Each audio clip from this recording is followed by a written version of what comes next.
peeps? It's Great White making it happen again today with some more Portal Knights. Hope you guys are having a great day. I'm having an awesome day. I'm excited about today's video. Okay, guys, get ready. Get your pants on. You have your pants on? Everybody put your pants on if you don't have them on. Put them on, because you're going to need them.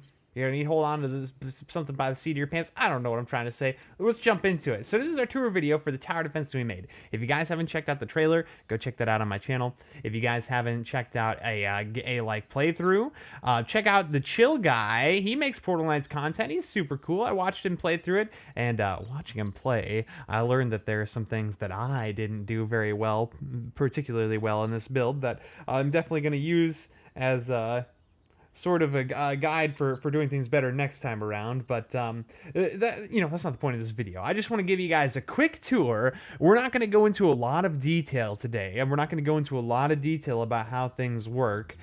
Specifically, if you guys see something that you want more detail on, leave me a comment, ask me a question. I will potentially make videos for things that you like more detailed video tutorials for things that you guys want to see, like how I did the turrets, how I did the point system, that kind of stuff. So that is something we can do. Just let me know what you want. But for now, I'm just going to give you kind of a cursory overlook of like how things work around here. So if you guys don't know, just a quick rundown on the game. You spawn in, you got to save Django. You don't have to save Django. You can leave him there if you want. It doesn't matter. But you spawn in, you come down here, you kill all the greenhorn grunts. Once the greenhorn grunts are killed, you unlock this first door, which is indicated by the lights on the right side. So enemies come in packs, right? So if we look at the HUD here, you'll see you can only have 7 different types of enemies in a game. So in any creative world, you're limited to 7 types of enemies, and you can only have 100 enemies total. So I did the math there. I just took 100 divided by 7, so we can have a maximum of 14 of each enemy type before we hit the 100, and then we have 7 rooms, 7 types of enemies. 14 of each. That's how we kind of came to the number 14. That's how we did that. So what happens is that I split enemies into packs, because when you do logic in this game, you have to be careful, because when you use a lot of logic blocks, it actually starts to bog down the game, and it can make it really laggy. And when you get to using a lot of logic blocks, eventually things will stop showing up. Things will be there, but they'll be invisible. And I can show you. So these waypoints, for example, this waypoint leads to a waypoint down here, but look, it's invisible. You can't see it. It's there. We're hovering over it. We can see the circle of where it affects enemies, but it's invisible. And that problem right there is a real pain in the keister, guys. It makes doing this very, very hard. So in order to, I did a lot of things I did because I wanted to make things as simple as possible. If we get too complicated, we use too many logic blocks, it's going to make the game just impossible to build. So that's kind of why we did a lot of the things we did, just so you know. If you see something and you're like, oh, it's kind of weird they decided to do it that way, it's probably because it was the simpler way, and it'll actually work this way.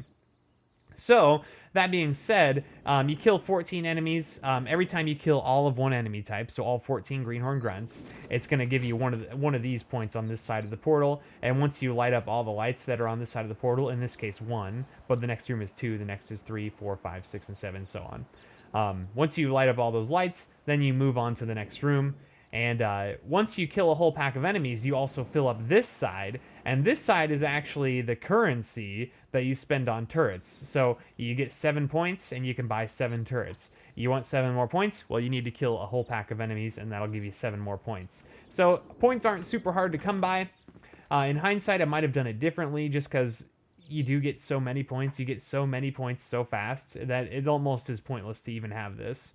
However, I think it does its job pretty well. You know, you can't purchase every turret as you go through the game. You could potentially go back and purchase every turret, but it's not easy. I think there's 93. I think there's 93 turrets in the whole game. So if you wanted to, you could purchase all of them, but it wouldn't be easy to do. Now, as far as the logic is concerned, we can address one thing here while we're in this version of the world. I have one where I got rid of all the waypoints and all the enemies, so it's easier to kind of see stuff. But the enemies are run by waypoints. Waypoints were interesting in this game. Waypoints are tricky because there's an issue right now with the pathing on enemies. They won't go upstairs. You'll notice that in my game they go upstairs because I'm a super genius boy. Okay, I'm not actually a super genius boy, but I did find a workaround for that issue. So enemies won't go upstairs. They'll go down just fine. They can follow this path, but when you get to the stairs, they don't go up them for some reason. What you have to do is you have to send them from this waypoint to a waypoint really high up above the stairs, and then you don't send that one anywhere, and you start a new chain of waypoints underneath that picks them up once they get here, and then they go on their merry way. So we did have to find a workaround for that, but you guys can see the waypoints through the ground. So if we just zoom back, check that out, guys. Keep in mind, again, remember, a lot of the waypoints aren't showing right now. Like, a lot of them are invisible and you can't see them. So keep that in mind. Look at how many waypoints we used in this build. Probably about 30% more than you're seeing right now, I would guess, are invisible. So it takes a lot of waypoints to get them to go where you want them to go. It shouldn't. I want to emphasize really quick. It should not take this many waypoints to get them to do what we need to. But the enemy, there's something wrong with the game. Portal Knights has some issues with their logic coding or whatever. Their pathing with their waypoints, where they don't do things correctly. So I really had to like get crazy with things. For example, like the spiral staircase leading up to the Olympus Haven over here. This is the Olympus Haven.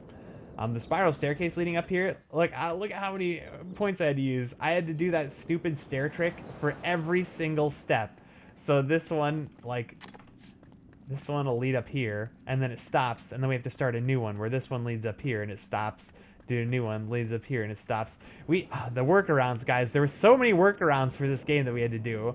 So I don't know. I just wanted to point that out. Things are pretty crazy with the waypoints, but that is just one part of this. What we're going to do right now is we're going to jump over to the copy version I have of this. This is where I did like the footage for the video, for the trailer that you guys probably saw. Over here we just removed all the enemies, removed all the waypoints, so it's prettier and easier to navigate and get around. Okay, so now that we're in here, one thing we had to do, so speaking of like mechanics of this game, right? So this isn't a traditional tower defense in the sense that when you have enemies come down a line, usually when they get to the end of the line, you lose a life, right? In a normal tower defense, these enemies would come down here, they would follow the path. When they get to the end, you lose a life. If you lose all your lives, you lose the game, and it's game over. Well, in Portal Knights, there's not really a good way right now for me to say an enemy has made it to this point, because enemies don't trigger checkpoints, and they don't trigger pressure plates. So if an enemy walks over a pressure plate or something, I can't tell you that they do. It doesn't send a signal. If they go through a checkpoint, it doesn't send a signal. So I can't say an enemy is here, so you lose a life. And because I can't do that, it kind of restricts me in how I can do things. And this is one of those situations where it's like, oh, it's weird that they did it that way. Well, I kind of had to. My hands were kind of tied. If I wanted to make a cool tower defense, I had to do this. So what I did is, say in this room, for example, the enemies follow their path. They go down here. They take a right. They come all the way over here. Here's our shortcut to the 4th level. We come up here, and then they come up these stairs, and then they start walking in a circle around this. And that's because if we don't have them walk in a circle, they're just going to crowd up against the portal and keep running into it and ramming into it over and over again. And it's so annoying. And when the enemies are grouped together like that, it's such a pain to kill them. And it's super annoying. And it's not fun because you can't really... When 28 enemies or more are just grouped in a big circle, you can't really see their attacks to dodge them. Like, their attack mechanics become pointless, basically, and you pretty much die right away. It's just not fun. So in order to fix that, I just had them run in circles until you kill all of them. And once you kill all of them, you move on to the next room, and they continue on their way. So that's another workaround that we had to do with the pathing. And that was done with logic, where I check to see, is this portal open? If the portal's not open, keep going in circles. Once the portal is open, we turn off the waypoint that goes this way, and we turn on a waypoint that goes this way. Pretty simple stuff. Really not too complicated. But yeah, as far as logic, though, that's really about all for the pathing. We come up to the Olympus Haven, to the Garden of Eden area. We go into the cove. everything's pretty much straightforward with this. I'll show you guys the turret stuff in just a minute. Then we come down to from the crystal caverns into the crypt, and there's one pretty neat little trick I did with the logic blocks in here that I'll show you guys. When we come down here in the crypt, there's this hallway, and I accidentally broke one of them, so you have to forgive me. There's this hallway where when you walk through these checkpoints, it lights up these torches. And I thought that was a pretty fun little thing. I just did that as like a fun mechanic to have, just to make it more interesting in this hallway, right? The way it works is that you have to have a signal going into the checkpoint, and you have to walk through it. So as long as there's a signal and you walk through it, it'll work. And this is all that it took down here. It's really not too complicated. This is an SR latch. So these two NOT gates go into each other, and basically we're checking to see if the SR latch is off, then we're sending a signal into this, and then as soon as we walk into it, it's going to check and see, once that signal's sent, it turns the SR latch on. There's a delay for 2 seconds, and then it sends a signal back into this to reset it. So really not too complicated, pretty simple. Only takes 4 logic blocks for each of them. But that was a pretty fun thing we were able to do. Doesn't really serve any purpose other than just kind of aesthetic, I guess. Down here we've got our evil cathedral, part of the whatever this crypt, yeah, that thing, and then leads into the volcano, and then finally out into well, not finally, this is into the Rainbow Road room, done by Starfish. Great job, Starfish. And then finally out into the final room. This final room has some cool stuff that we're going to talk about at the end of this video, but before we do that, let's go over here. Here it is, guys. Here's all the logic.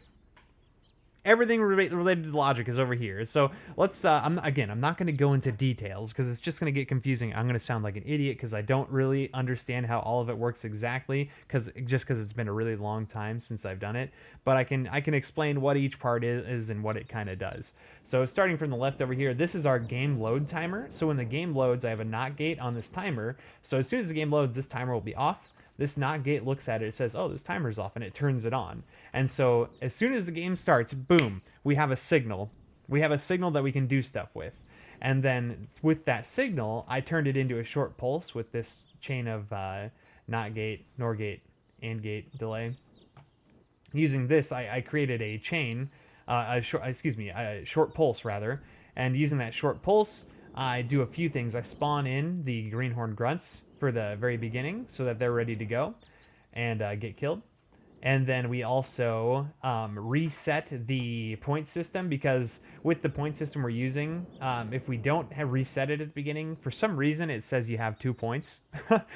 So for some reason you just get 2 free points at the very beginning, which is silly. So we reset the point system with the game load timer.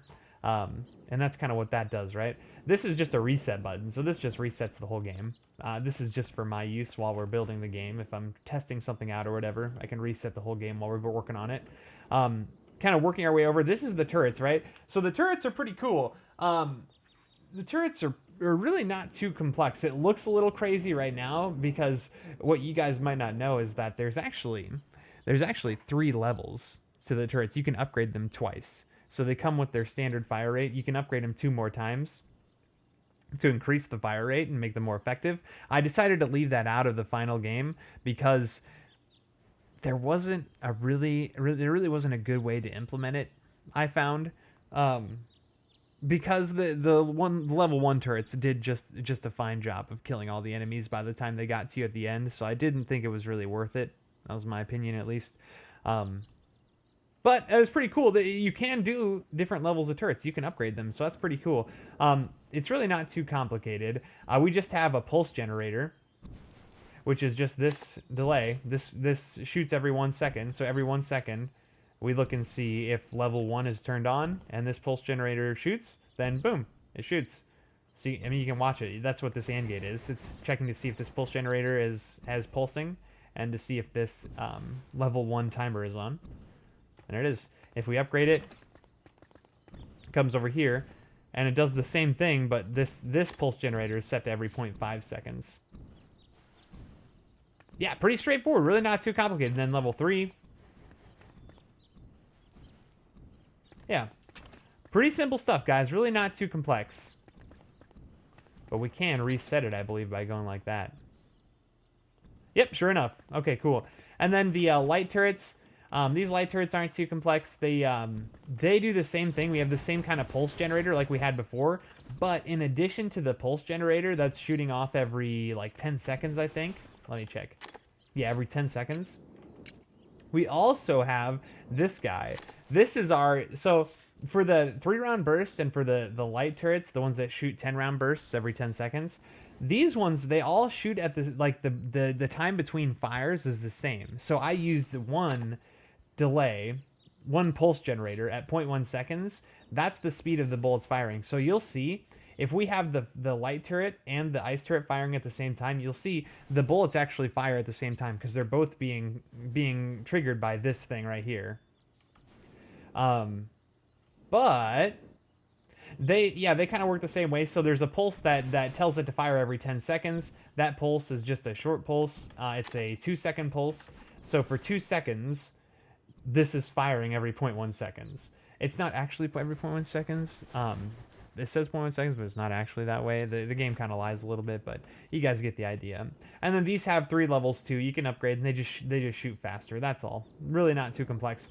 And the cool thing about the turrets is that if we come up here, and these are actually turrets. So if I bust this out real quick, you'll see on this side, this is a turret, right? So this is the logic for the turrets that go up here. This is just the button press. So this is how long the button gets pressed. Really not too complex. And then essentially what we're doing is these AND gates are checking to see, this AND gate is checking to see if the button's been pressed and we have 1 point available to spend on a turret, then it turns on this timer. It turns on this timer for the turret, right? So that activates the turret once this timer is on. So this is, oh, has the button been pressed? Do we have 1 point available to purchase a turret? Yes. Turn on this timer. And then this timer, all this timer is doing is it's checking to see, well, it's going into this AND gate. And this AND gate is actually what goes into the turret. And so this AND gate right here is saying, okay, has the turret been purchased? Yes. And then also, are the light turrets firing? That's what this AND gate's looking at. Is the light turret firing? And if that's true, then it fires. That's really all there is to it. That's what I did for every single turret. Pretty simple stuff. Now, the downside about this is that you can purchase the same turret twice and essentially waste points, which is super dumb, right? Pretty dumb, I think. That's pretty lame. What we could do to fix that is we could invert the signal, and that way the turret will kind of glow like it's on. But that would be one more logic block, and again, we have to be super careful with how many logic blocks we use, because if we use too many, it's going to break the game. Now, moving on from the turrets, though, that's how the turrets work. That's kind of a cursory overlook of how those go down. This is, again, this is the buttons. So if we look at this, this is checking to see that... Oh, excuse me. Hold on. I think this is the buttons, right? Let me just hover over a turret really quick. Like this one, for example.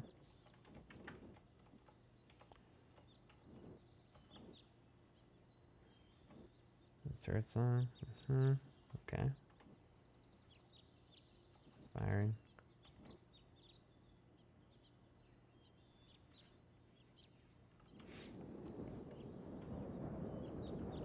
Hold on, guys. Sorry, 1 second.